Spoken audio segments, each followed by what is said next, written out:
Hello and welcome to Satyam classes. So my dear friends, आज की इस वीडियो के थ्रू आप दो तीन चीजें जानने को पाओगे। द वेरी फर्स्ट थिंग कि केवीएस पीआरटी जो हमने सुपर 30 का चैलेंज रखा है उसमें कौन कौन से स्टूडेंट्स सेलेक्ट हुए हैं, क्या उनके नाम हैं, वो सारी चीजें आप जानने को पा जाओगे। एंड सेकंड थिंग कि आपका जो टाइम टेबल होना चाहिए वो किस तरह का होना चाहिए। अगर आप एक सीरियस कैंडिडेट हो, केवीएस पीआरटी की तैयारी कर रहे हो, तो आप किस तरह से अच्छे तरीके से आप अपने चीजों को कंप्लीट कर सकते हो, बिल्कुल एक मैनर में। देखो, कोई भी चीज जो होती है ना, बड़ी एक सीधी सी बात है, वो जितने की है उतना आपसे त्याग मांगती है। जैसे आप 5 रुपए का पार्ले खरीदने जाओगे तो वो आपको 3 रुपए में नहीं देगा, वो 5 रुपए लेगा ही लेगा।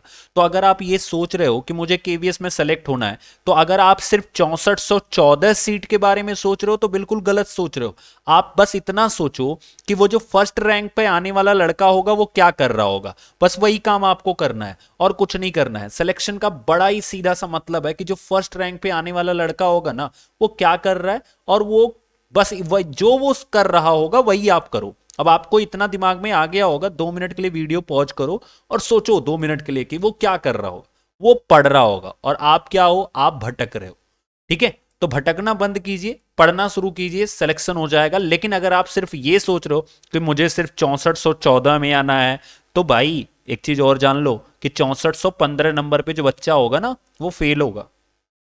तो अपनी सोच थोड़ी सी बदल लो, अप्रोच बदल लो, सिलेक्शन हो जाएगा। बस यही चीज मैं आपको बताने वाला हूं इस टाइम टेबल के थ्रू कि कैसे उस चीज को आप अप्लाई कर सकते हो, कैसे उस चीज का इम्प्लीमेंटेशन कर सकते हो अपनी पढ़ाई में, कैसे आप उसको और अच्छे से यूज कर सकते हो जो आपका टाइम है आपके पास।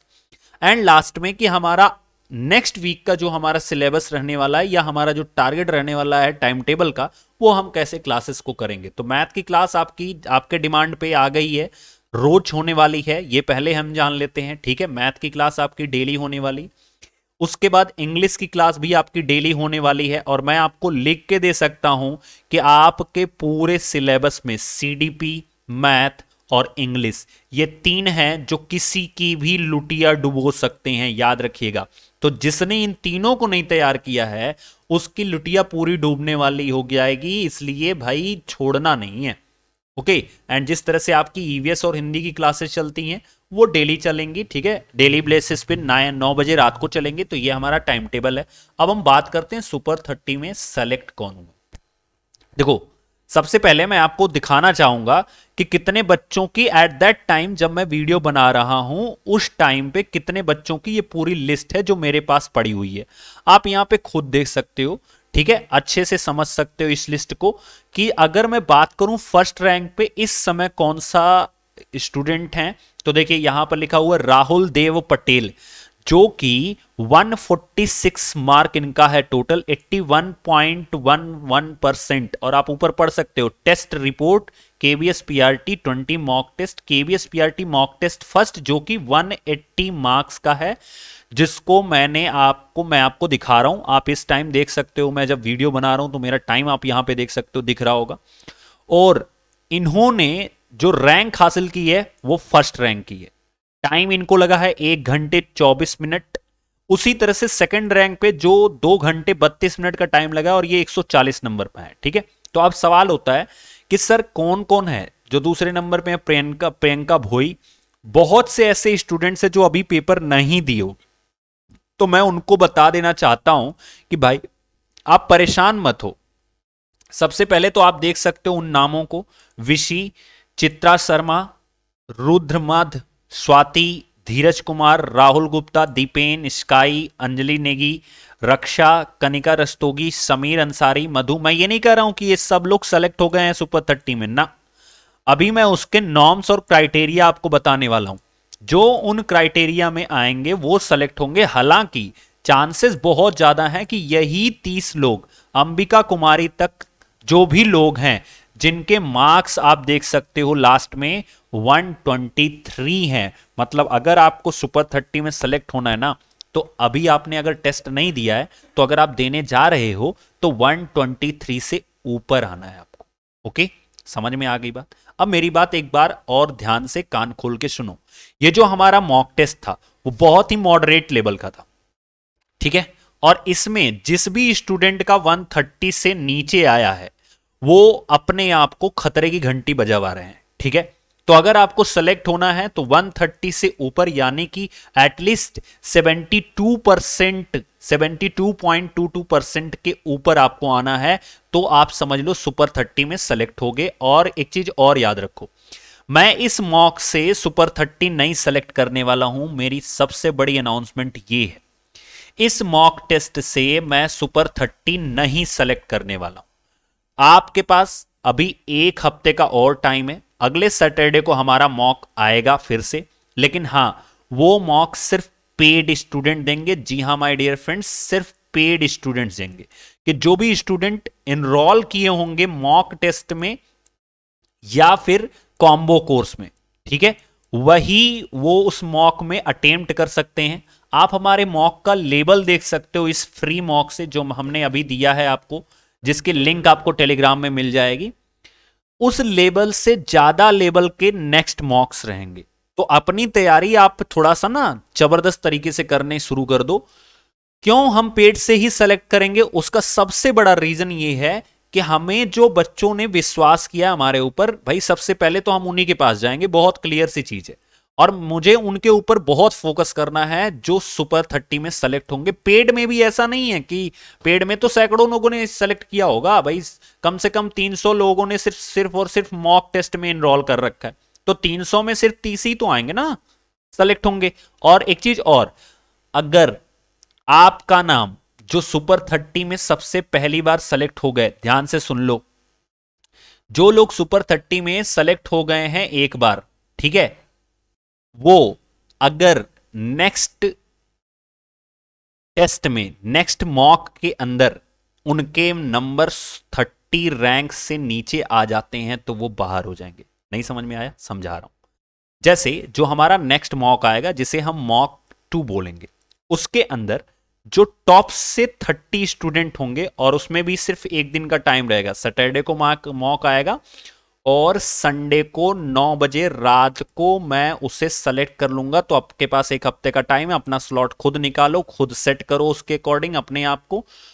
और संडे को रात को 9 बजे, नेक्स्ट संडे को, और ये मॉक फ्री नहीं होगा, मैं फिर से बोल रहा हूं, ये उन्हीं स्टूडेंट्स के लिए है जो हमारे मॉक टेस्ट में एनरोल किए होंगे, उन्हीं के लिए है, ठीक है। आपके जो भी कमेंट्स आएंगे वो सब मुझे स्वीकार हैं, आप जो कहना चाहो कह सकते हो, बट उन्हीं के लिए है जो मॉक टेस्ट में एनरोल किए। संडे को 9 बजे वो जो टॉप 1 से लेकर के 30 स्टूडेंट्स रहेंगे वो एक ग्रुप के थ्रू डायरेक्ट मेरे कांटेक्ट में आएंगे। फायदा क्या होगा वो भी जान लो।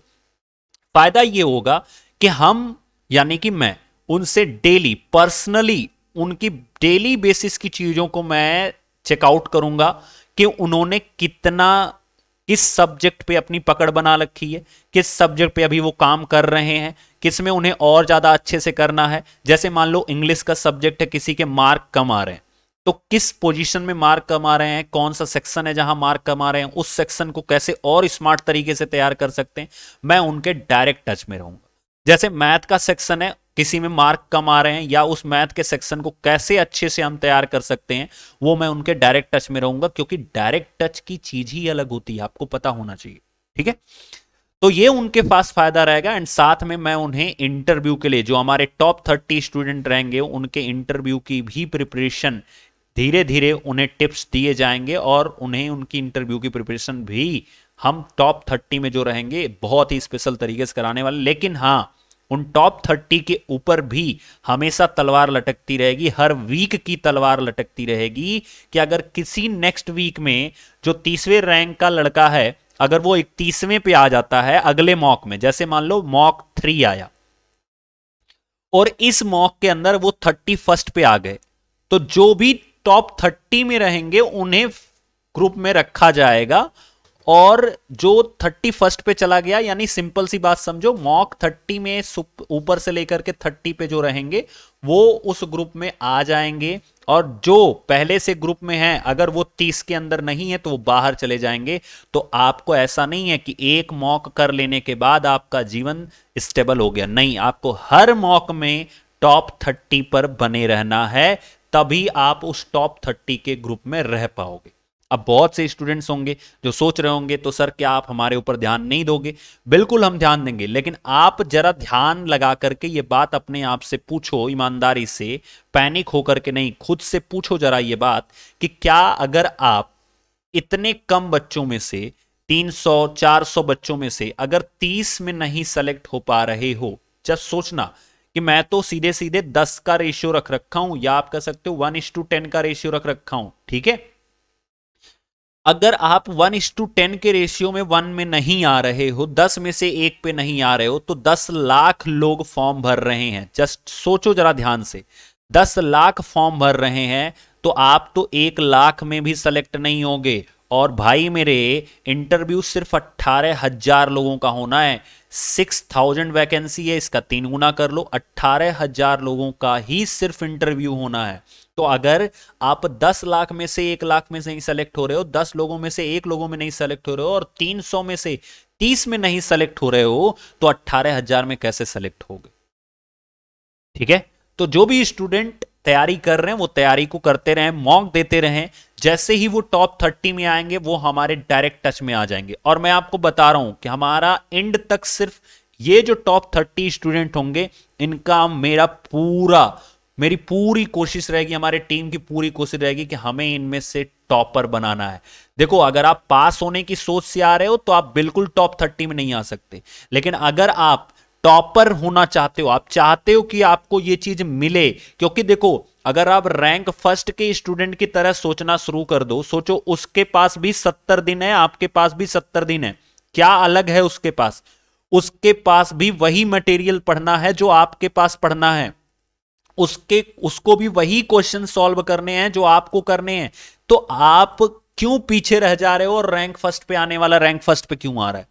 उसका सबसे बड़ा रीजन है कि आप उसको तरीके से नहीं कर रहे हो। और यही गाइडेंस हम इन सुपर 30 में देने वाले हैं, क्योंकि हमें टॉपर ले जाना है, हमें टॉपर बनाना है। हमारे ग्रुप में से, उस 30 ग्रुप में से टॉपर चाहिए हमें।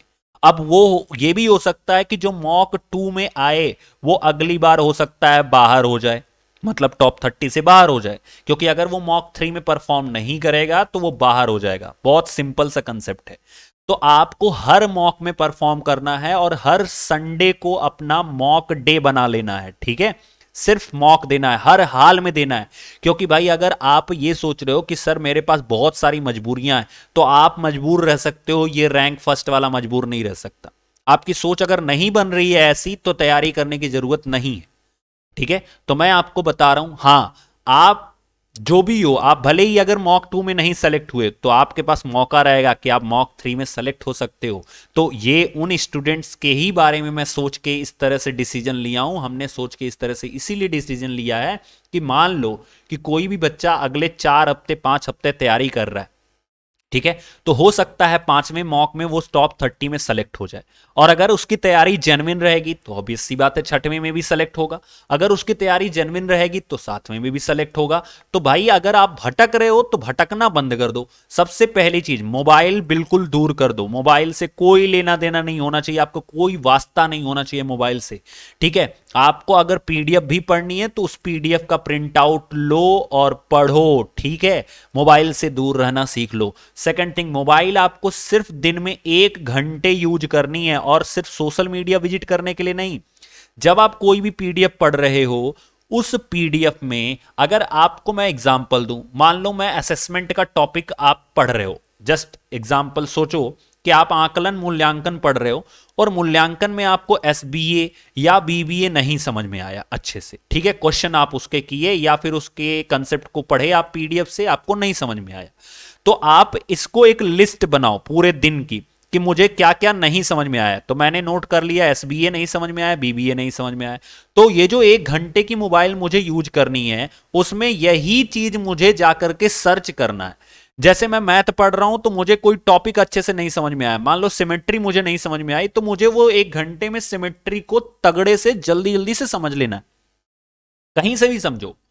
लेकिन अब यही जो चीजें जो उन 30 स्टूडेंट्स को समझ नहीं आएंगी, वो जब उस पर्सनली ग्रुप में जुड़े रहेंगे तो उनको मैं डायरेक्ट उनको सजेस्ट कर सकता हूं कि भाई आप मेरे यहां से पढ़ लो, आपका काम बन जाएगा। ठीक है। तो सुपर 30 बैच के बहुत सारे फायदे हैं, मेहनत भी आपको करनी पड़ेगी, क्योंकि देखो प्रैक्टिकल चीज मैं बातें करता हूं, मैं हवा में उड़ने वाली बातें नहीं करता। ठीक है। और रही बात कितनी कट ऑफ बनेगी, तो आज से जान लो कट ऑफ 140 से नीचे नहीं बनने वाली है, 140 डेड लाइन है। और जितने भी स्टूडेंट 150 के ऊपर रहेंगे वो सब के सब मान के चलो कि वो इंटरव्यू के लिए एलिजिबल रहेंगे। और मैं क्यों बोला हूं 10 लाख, क्योंकि बीएड वाले भी एलिजिबल हैं। ठीक है। बीटीसी वाले भी एलिजिबल हैं, डीएलएड वाले भी एलिजिबल हैं। और एक चीज और जान लो, 10 लाख से ज्यादा लोग आपके सीटेट पास हुए हैं पूरे इंडिया में, समझ रहे हो कि नहीं। तो आप थोड़ा सा दिमाग लगाओ, प्रैक्टिकल चीज सोचो। ओके, आपको 10 लाख को बीट करना है और 18,000 में आना है। मैं तो फिर भी 1:10 का रेशियो लेके चल रहा हूं। ठीक है। तो इस वजह से भाई आप मेहनत कर सकते हो, मॉक से जुड़ सकते हो। और मॉक, पहला मॉक आपको सिर्फ और सिर्फ आपकी आंखें खोलने के लिए था। नेक्स्ट मॉक आपका सुपर 30 का बैच डिसाइड कर दिया जाएगा, यानी कि आपके पास अभी भी 8 दिन का मौका है। ठीक है। तो जो भी स्टूडेंट मेहनत कर रहे हैं वो डेफिनेटली सेलेक्ट होंगे। उनको टेंशन नहीं है कि मैं सेलेक्ट होऊंगा कि नहीं होऊंगा, उनको सुपर 30 का टेंशन नहीं है, उनको टेंशन है कि मुझे रैंक में कैसे आना है। लेकिन अब अगर आप रैंक की तरह नहीं सोचोगे तो सुपर 30 में सेलेक्ट होगे ही नहीं। और याद रखना, अगर आप सुपर 30 में सेलेक्ट हो रहे हो तो डेफिनेटली एक दिन आपकी रैंक आएगी, ये मैं लिख के दे सकता हूं। ठीक है। तो ये है मेरा पूरा नॉर्म्स। आपके पास फिर से 8 दिन का मौका है, फायदा उठाइए इस मौके का और लग जाइए। अब आपको टाइम टेबल क्या रखना है ये भी मैं आपको बता दे रहा हूं। सीडीपी आपको 2 से 3 घंटे पढ़नी है, जैसी आपकी कैपेसिटी हो। अगर आपकी सीडीपी बिल्कुल नहीं तैयार है तो 3 घंटे पढ़नी है, अगर आपकी थोड़ी बहुत तैयार है तो आपको 2 घंटे में उस चीज को खत्म करना है। ठीक है। अब सवाल आता है सर ये क्या लिखे हो, कंप्लीट योर नोट्स। भाई ये लिखा हूं मैं कि 30 दिन के अंदर आपको अपनी नोट्स बनानी। जैसे मैं एग्जांपल लूं कि हमारे कोर्स के अंदर टोटल 56 पीडीएफ्स पड़े हुए हैं। अगर आप जाके ध्यान से देखोगे, मैं पीडीएफ का नाम क्यों ले रहा हूं, क्योंकि वीडियो पढ़ने में आपका टाइम जाएगा, 40 मिनट की 45 मिनट की वीडियो है। ठीक है। दूसरी चीज, वीडियो पढ़ने में आपका डेटा खर्च होगा। तीसरी चीज, आप मोबाइल से हमेशा डेटा ऑन रखोगे तो आपको डिस्टर्बेंस होगा, यही बहुत बड़ी प्रॉब्लम है। क्योंकि आज के टाइम पे हर ना पढ़ने वाला बच्चा ग्रुप में घूम रहा है। बिल्कुल मैं सही बोल रहा हूं, ना पढ़ने वाला बच्चा ही घूम रहा है। पढ़ने वाले को ना, उसको पता है मुझे मटेरियल कहां से निकालना है। तो आपको सिंपल सा काम करना है कि इस 56 पीडीएफ में 28 हिंदी में है और 28 इंग्लिश में है, और एक एक टॉपिक की पीडीएफ। अब बहुत सारे बच्चे बोलते हैं कि सर एनआईओएस पूरा कंप्लीट कर लें। मेरे भाई सुनो ध्यान से, एनआईओएस आपको बहुत सारी चीजें देता है, मतलब 60% चीजें आपको बिल्कुल करेक्ट देगा, लेकिन 100% नहीं देता। आप कहोगे सर वो 40% कौन सा है, सुनो ध्यान से, इंटेलेक्चुअल सोच रखो थोड़ी सी। एनआईओएस किसके लिए डिजाइन किया गया था? उन टीचर्स के लिए डिजाइन किया गया था जो प्राइवेट स्कूल में पढ़ा रहे थे, और उनके लिए डिजाइन किया गया था। लेकिन मेरे भाई जो एनआईओएस डिजाइन किया गया था उसमें टीचिंग लर्निंग द बेस्ट है, उसमें इवैल्यूएशन करना द बेस्ट तरीके से दिया गया। बट अगर आप स्कूल मैनेजमेंट, जो कि आपके सिलेबस में नया टॉपिक जुड़ा हुआ है, स्कूल कमेटी, स्कूल गाइडलाइंस के ऊपर जाओगे तो स्कूल से रिलेटेड, मैनेजमेंट से रिलेटेड, खास करके मैनेजमेंट से रिलेटेड जो डेटा होता है वो आपका सबसे बढ़िया पढ़ाया जाता है बीएड के अंदर। अगर आप लोगों में से कोई बीएड किया होगा वो जानता होगा कि मैनेजमेंट कितना अच्छे से पढ़ाया जाता है, जैसे हिंदी में प्रबंधन एवं प्रशासन बोलते हैं। ठीक है। तो बीएड के अंदर बहुत अच्छे से पढ़ाया जाता है। क्यों? क्योंकि एनआईओएस के जो प्राइवेट टीचर हैं उन्हें स्कूल मैनेजमेंट नहीं सिखाया जाता, उन्हें क्लास मैनेजमेंट जरूर सिखाया जाता है, बहुत अच्छे से सिखाया जाता है क्लास में, नो डाउट, लेकिन स्कूल मैनेजमेंट नहीं सिखाया जाता। तो आपको थोड़ा इंटेलेक्चुअल बनना है। मैं ये नहीं कह रहा सिखाया नहीं जाता, लेकिन उतने अच्छे से नहीं सिखाया जाता जहां जितने अच्छे से बीएड में सिखाया जाता। इसीलिए हमने इन 28 पीडीएफ के थ्रू, जो पीडीएफ हमने प्रोवाइड कराई है कोर्सेज के अंदर अपने, उसमें हम एनआईओएस को भी शामिल किए हुए हैं, हम इग्नू के जो बीएड की चीजें हैं वो भी शामिल किए हुए हैं। ठीक है। तो आपको कुछ नहीं करना है, अगले 28 दिन, ठीक है, 28 पीडीएफ है, 28 डेज, मैंने फिर भी 30 लिख रखा है, 28 डेज, एक दिन में एक पीडीएफ खत्म करना। अब वो पीडीएफ चाहे 10 पेज की हो, चाहे 100 पेज की हो, आपको पढ़ना है और नोट्स बनानी है। ठीक है, अब अगर भाई इतनी मेहनत नहीं कर सकते तो कोई चांस नहीं है केवीएस पीआरटी। आप थोड़ा सा इंटेलेक्चुअल बनो। 10 लाख लोग फॉर्म भरने वाले हैं और सिर्फ 18,000 उसमें आएंगे। किसमें? आपके जो इंटरव्यू होगा उसमें जाएंगे, और इनमें से भी सिर्फ 6,414 ही सेलेक्ट होने वाले। तो मेहनत करने की आदत डालो, नहीं तो कुछ नहीं होने वाला। अभी भी आपके पास जो मैं डेटा दिया हूं ये 70 दिन का प्लान है, और बहुत अच्छे से आपके पास 70 दिन है। आज से आप करना शुरू कर लो। अगले 30 दिन के अंदर नोट्स कंप्लीट करो, कुछ नहीं करना है, नोट्स कंप्लीट करो। 2 घंटे में कितनी भी बड़ी पीडीएफ हो उसको पढ़ के नोट्स बना सकते हो। और अगर आपके पास लिखने का टाइम नहीं है तो पीडीएफ प्रिंट आउट करा लो। ठीक है, प्रिंट कराने के बाद उसमें मार्किंग करते जाओ कि ये चीज हुई, ये चीज हुई, और बाद में उस पूरे प्रिंट को स्पाइरल करा लेना। कॉपी आती है स्पाइरल की, ठीक है, उसको स्पाइरल करा लेना जो पूरी पीडीएफ होगी आपकी। ओके, तो इस तरह से काम कर सकते हो। जैसे सेक्शन ए का आपने पूरा पीडीएफ पढ़ लिया, उसको मार्क कर लिया, तो उसको सेक्शन ए का जो पूरा पीडीएफ होगा उसको स्पाइरल करा लो। इस तरह से आपके पूरी साइकोलॉजी के अंदर केवल 5 सेक्शन दिए गए हैं, उन 5 सेक्शन का आपके पास स्पाइरल नोट अवेलेबल हो जाएगा, जिसको आप अच्छे से कर सकते हो। अब आप कहोगे सर फिर इतनी बड़ी बड़ी पीडीएफ। भाई देखो, जब तक ये नेगेटिविटी सोचते रहोगे ना, कुछ नहीं होने वाला है। वो जो टॉप रैंक पे आने वाला है वो ये नहीं बैठ के सोच रहा है कि मुझे कितनी बड़ी पीडीएफ पढ़नी है।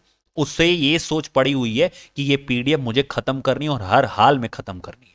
अब आप अपनी सोच देख लो और उसकी सोच देख लो। सोच का ही गेम है। एग्जाम में कुछ ज्यादा टफ नहीं आएगा, आपकी सोच मैटर करेगी। आप ये सोच के एग्जाम देने जाओगे किसी तरह से मेरा हो जाए, और जो रैंक हासिल करने जाएगा वो ये सोच के जाएगा कि 180 में से मुझे बहुत ज्यादा नहीं, सिर्फ 20 क्वेश्चन गलत करने हैं।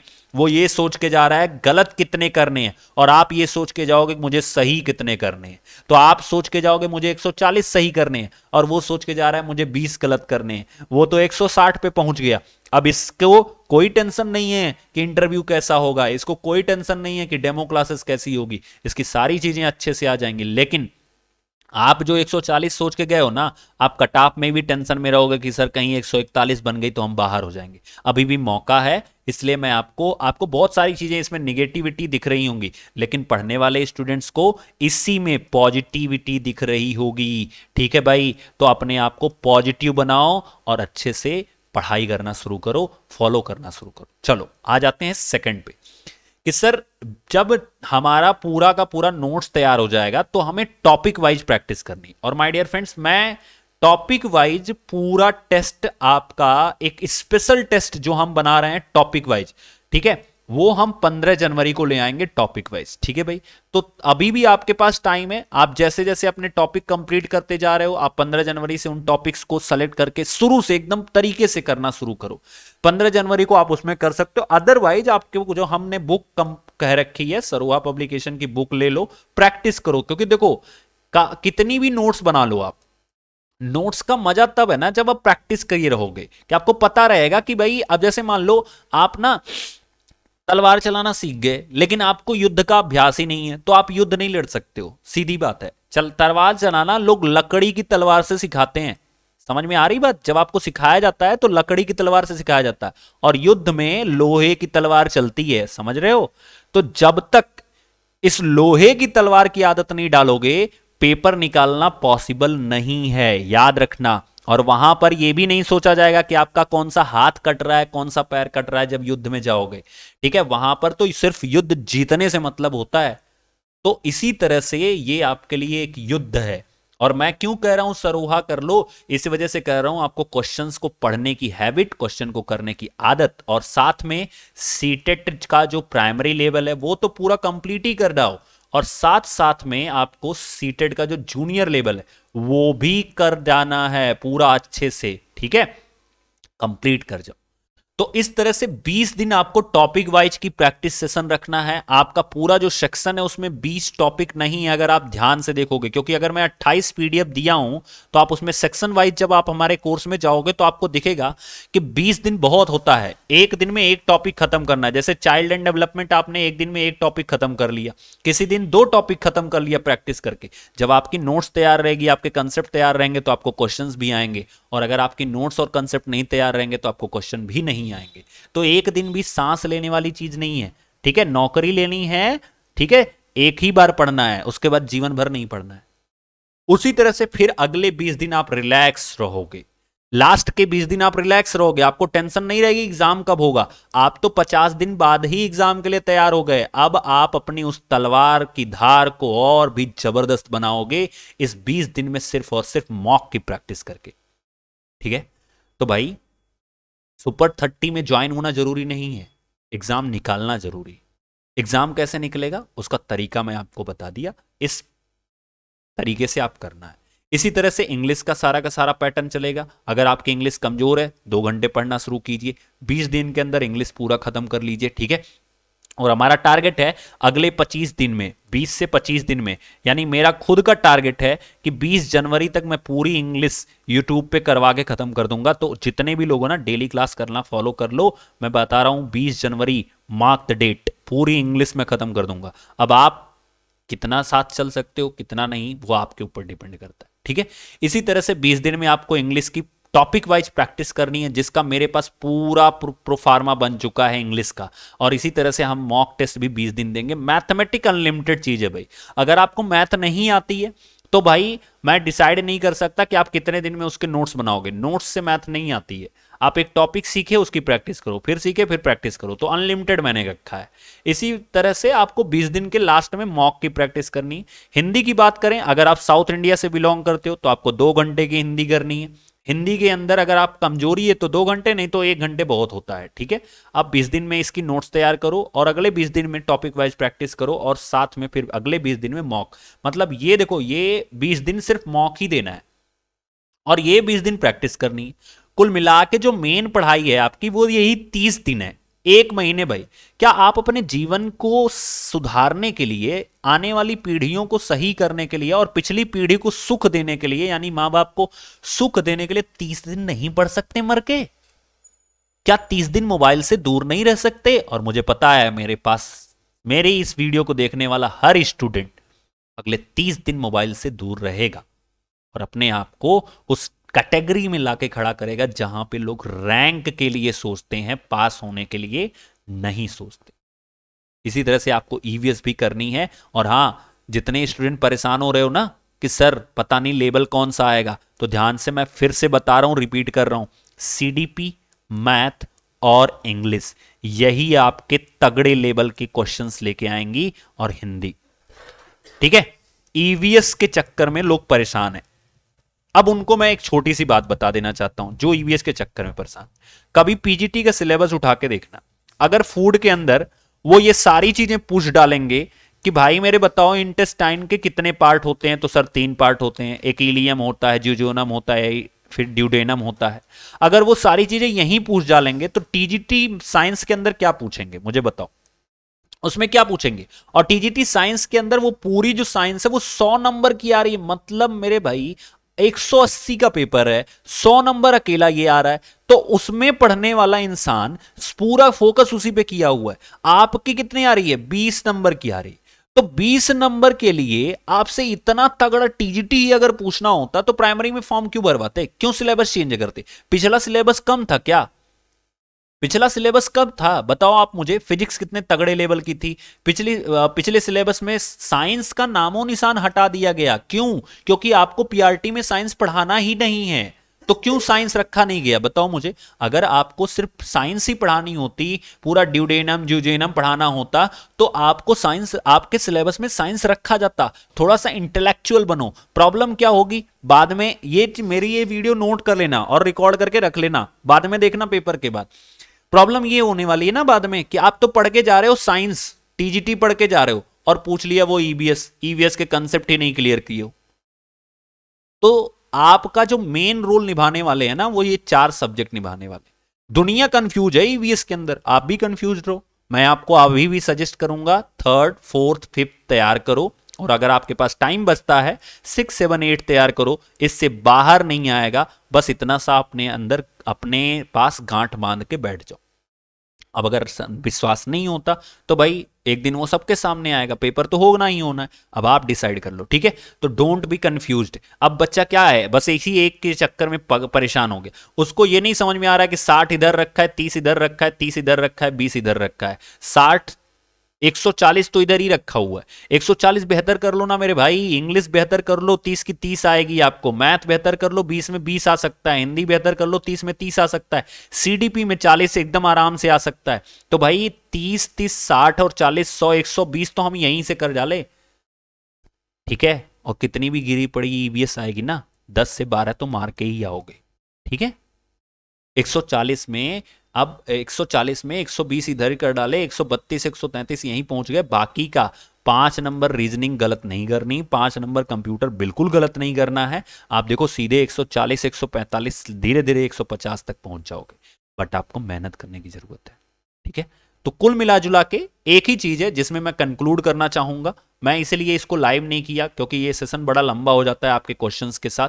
आपके जो भी कमेंट्स होंगे आप डाल सकते हैं, लेकिन हाँ फिर भी मैं आपसे रिक्वेस्ट करूंगा, पहला काम मोबाइल से दूर रहिए, दूसरा काम अपनी स्ट्रेटजी खुद बनाइए, क्योंकि पढ़ना आपको है, पास आपको होना है, किसी और की स्ट्रेटजी को आप फॉलो नहीं कर सकते हो। सेकंड थिंग कि जब तक आप भटकते रहोगे, जब तक चिल्लाते रहोगे कि सर ये हो नहीं हुआ, ये नहीं हुआ, ये नहीं हुआ, तब तक कोई और आपके जगह को खा जाएगा, आपकी जगह पर कोई और अपनी जगह को बना लेगा। तो आप ये मत भटको कि क्या नहीं हुआ, जो नहीं हुआ वो आप करने की सोच रखो, करो। आपको कहां से करना है आप ये चीज पूछो तो हम उसके कमेंट बॉक्स में जवाब दे सकते हैं, ठीक है। कहां से करना है ये पूछो, कैसे करना है ये नहीं पूछो, कैसे आपका काम है। 3 चीज अपने लाइफ में क्लियर कर लो कि क्यों करना है। जब आपका क्यों क्लियर होगा कि सर हर हाल में रैंक लानी केवीएस के अंदर, तो फिर देखो आपकी लाइफ में अपने अंदर अपने आप में आग लग जाएगी। क्यों के बाद आपको पता होना चाहिए कि क्या करना है। क्या करना है बहुत सिंपल है, सीडीपी तैयार करो, उसकी नोट्स 30 दिन में, इंग्लिश की नोट्स 20 दिन में, मैथ अपनी पूरी अनवरत करते जाओ, फिर हिंदी 20 दिन में। जब आपको पता हो गया कि क्या करना है, इसका भी हिंदी का भी सिलेबस है, मैथ का भी सिलेबस है, ईवीएस का भी, इंग्लिश का भी सिलेबस है, सीडीपी का भी सिलेबस है, ईवीएस का भी सिलेबस है, तो पहले जो सिलेबस दिया है उसको तो तैयार कर लो। तो क्या करना है बड़ा सिंपल है, कैसे करना है इसको आपको मैंने बता दिया कि आपको कैसे करना है। डेली पीडीएफ उठाओ, एक पीडीएफ डेली आपको खत्म करनी है, उसकी नोट्स बनानी है, यही है कैसे। अगले 30 दिन का सिंपल सा ये प्लान है कि अगले 30 दिन नोट्स बनानी है, कैसे करना है यही जवाब है।